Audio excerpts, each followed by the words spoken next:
জিমে যখন যাই তো আমরা তো ট্রেডমিলে দৌড়াই বা অনেক রকমের কার্ডিও করি বা অনেক রকমের কিছু আস্তে দেখলাম স্লোলি ওয়েট-টোয়েট নিয়ে নাড়াচাড়া করি, পুশ-আপস করি। এই সমস্ত কিছু দিয়ে তো শুরুটা হয়। তো এই ক্ষেত্রে কি মানে কোন টেস্ট করে জিমে যাওয়া উচিত বা স্টার্ট করা উচিত? হার্টের বা বডি ফাংশন এর কোন টেস্ট করা উচিত কিনা বা? আচ্ছা, প্রতিটা মানুষই হচ্ছে যারা বিলো 30, হ্যাঁ?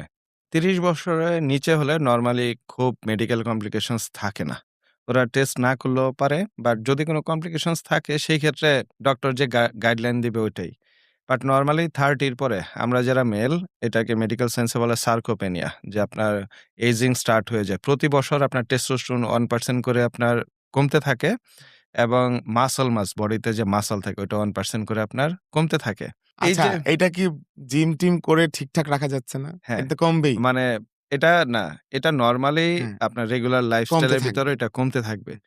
বাট যখন আপনি বডিকে প্রপার নার্চারিং করবেন, ওকে প্রপার ডায়েট দিবেন, প্রপার নিউট্রিশন এর ব্যাকআপ দিবেন, প্রপার ভাবে ট্রেনিং করবেন, আপনি প্রপার স্লিপ দিচ্ছেন, হাইড্রেশন দিচ্ছেন, তখন কিন্তু রিকভার করে আপনার যে পিক উইন্ডো ছিল ওটা কিন্তু মেইনটেইন করা পসিবল। Possible right. হ্যাঁ? তো ব্লাড টেস্টের ব্যাপারে যেটা বললেন 30 প্লাস হলে আ এভরি 6 মান্থ অথবা 1 ইয়ারে একবার ফুল বডি চেকআপ করতে পারে। ইনক্লুডিং আপনার ফুল হরমোন প্রোফাইল। যেমন টেস্টোস্টেরন আছে, এলএইচ আছে, এফএসএইচ আছে, হ্যাঁ? প্রোলাক্টিন হরমোন আছে, থাইরয়েড হরমোন আছে। এগুলার টোটাল প্রোফাইল ধরে আপনার একটা blood test, complete blood test করে নিতে পারে। তাহলে এই ইয়ার থেকে নেক্সট ইয়ারে তার কতটুকু ডেফিসিয়েট বা প্রোগ্রেস হলো এটা ট্র্যাক করাটা অনেক ইজি। কারণ আমরা স্কিনের উপরে দেখে অনেকে সুন্দর মনে হয়।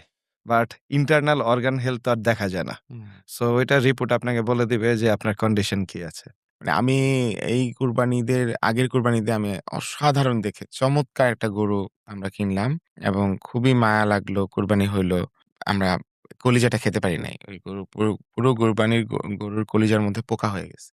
অসাধারণ একটা গরু। দেখতে অদ্ভুত সুন্দর। একটু হাড় মনে বাকি ছিল। বাকিটা পোকা-টোকা টাইপ হয়ে গেছে। লাইভ গরুর। তার মানে আমাদের ভেতরে যে কি হচ্ছে বিভিন্নভাবে। এটাই দেখা যায় আমাদের জিমেও বিভিন্ন ক্লায়েন্ট আসতেছে। আমি যখন কনসালটেশন করি, লাস্ট একটা কথা বলি যে ২ জন আসছে, হুম, ২ টা ছেলে ইয়াং। তো একজন অনেক ওবেস মোটা। আরেকজন স্লিম, ফিট, স্কিন খুবই সুন্দর। হিজ লুক অ্যাবসোলিউটলি অসম। হুম। মানে এত সুন্দর। যে মোটা ছেলেটা ছিল ও আমার সাথে কনভারসেশন স্টার্ট করলো আরকি যে, "ভাইয়া আপনাদের মেম্বারশিপ কত? এটা কত?" হ্যাঁ? তারপরে এখানে ট্রেনিং প্রোটোকল কিরকম? ডায়েট কিভাবে দেন? হাবিজাবি অনেক কিছু বলল। তো বলল যে, ইউরিক অ্যাসিড আছে। ইউরিক অ্যাসিডের জন্য কিভাবে ডায়েট প্ল্যান করি, হ্যাঁ? তারপরে হার্টের রিং পরানো থাকলে কিভাবে হচ্ছে আপনার ট্রিটমেন্ট করা হয় বা আমরা ট্রেনিং করাই কিভাবে? বা যখন প্রেসক্রিপশন থাকে ওইটা ধরে বা থেরাপিস্টের গাইডলাইন অনুযায়ী কি আমরা ট্রেনিং দেই কিনা? অলমোস্ট আমি আ 45 মিনিটস এর কাছাকাছি ওইখানে বসা ছিলাম। আমি এতক্ষণ পর্যন্ত যে ছেলেটা মোটা, আমি ভাবলাম যে ওর প্রবলেম গুলোও শেয়ার করে। আসলে যে বসা ছিল সবগুলা প্রবলেম হচ্ছে ওর। ওহ মাই গড! তারপরেও আমাকে বলল, আমি যখন বললাম আরকি যে, হ্যাঁ, "আপনার ব্লাড টেস্টের রিপোর্ট-টিপোর্ট আসে, হ্যাঁ, ওগুলা যদি থাকে আপনি আমার সাথে শেয়ার করেন।" হ্যাঁ।